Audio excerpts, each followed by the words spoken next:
Eo amin'ny tontolon'ny fanatanjahantena kosa indray dia nanomboka androany hariva ny andro voalohany amin'ny fiadinany ho tompon-dakan'i Madagasikara eo amin'ny taranja fototra atletisma sokajy zandriny.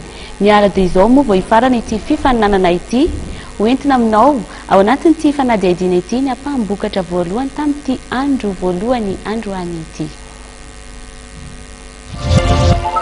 Mandrainjara maherin'ny telonjato ny tonga niatrika ny fiadinan'ny tompon-dakan'i Madagasikara sokajy zandriny eo amin'ny taranja fototra atletisma izay nanomboka itolakandro io ary tsy farana raha tsy amin'ny Alahady izao.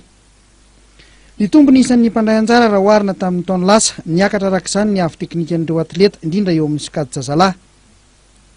Toy izao ary ny vongatra tonga eto am-pelantanana nandritra ity andro voalohany ity. Teo amin'ny 700 metatra misy fefy zazavavy ho an'ny latsaky ny 20 taona nahazo ny larina voalohany nandrianina avy eo amin'ny taf 2 minitra sy 12 sekondra, larina faharoa somamponina Arnala avy amin'ny ABCA Morony Mani 2 minitra sy 12 sekondra, ary larina fahatelo Andrianjaka Fanomezatsoa avy amin'ny taf Tana 2 minitra sy 12 sekondra. 700 metatra misy fefy zazalahy latsaky ny 20 taona larina voalohany Rakotomalala André 3FB Tana 12 sekondra sy apahazatony, faharoa Rahery Narimalala Edson azo amin'ny Asovira 7 sekondra, ary larina fahatelo Fulgence Désiré Kalaky avy any Elotra Mangoro 2 minitra sy 2 sekondra.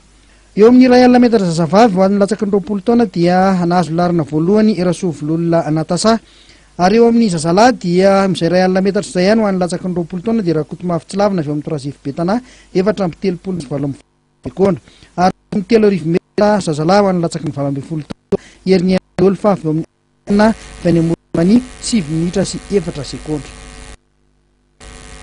Eo amin'izay tontolon'ny fanatanjahantena izay fanatanjahantena dia ampahafantarina ity momba ny fanatanjahantena manomboka amin'ny Alahady 10 volana manomboka amin'ny 5 ora sasany maraina ka hatramin'ny 30 minitra eo. Mitondra ny anarana hoe Sport 30. Hitanao ireo fotoana mahavariana sy mahaliana tamin'ireo fifaninanana fanatanjahantena niseho maneran-tany hatramin'izay ka hatramin'izao. Hitanao ihany koa ireo torohevitra maro samihafa ka mety ahasoanao momba izany fanatanjahantena izany. Ao ny baolina kitra, ny atletisme, ny haiady maro samihafa, ny fifaninanana fiarakodia sy moto sy ny maro hafa tsy voatanisa. Azadino ary isaky ny Alahady amin'ny 5 ora sasany maraina ary ny famerenana dia ny alarobia amin'ny 7 ora latsaka 10. He's flying around the curve. Walter Dix is there and Spearman hoping to kick it in, and Sean Crawford, but Usain Bolt's in front and he's pulling away.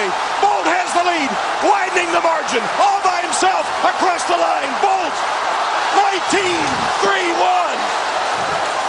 Who says lightning doesn't strike the same place twice? Usain Bolt struck in the 100 and now he struck again. World record. Dia ny sary mahafinaritra iny ihany koa tompoko lahy sy tompoko vavy no nentina nanakatonana ny fampahalalam vaovao teto amin'ny fahitalavitra TV tamin'ity alina ity. Isaorana ianao nanaraka izany hatramin'ny farany ary azadino ary ny fandaharana Sport 30 izay hoarahinao ito amin'ny fahitalavitra TV amin'ny Alahady izao amin'ny 5 ora sy sasany maraina ny fiantombohana izany ny fandaharana izany. Veloma tompoko lahy, veloma tompoko vavy.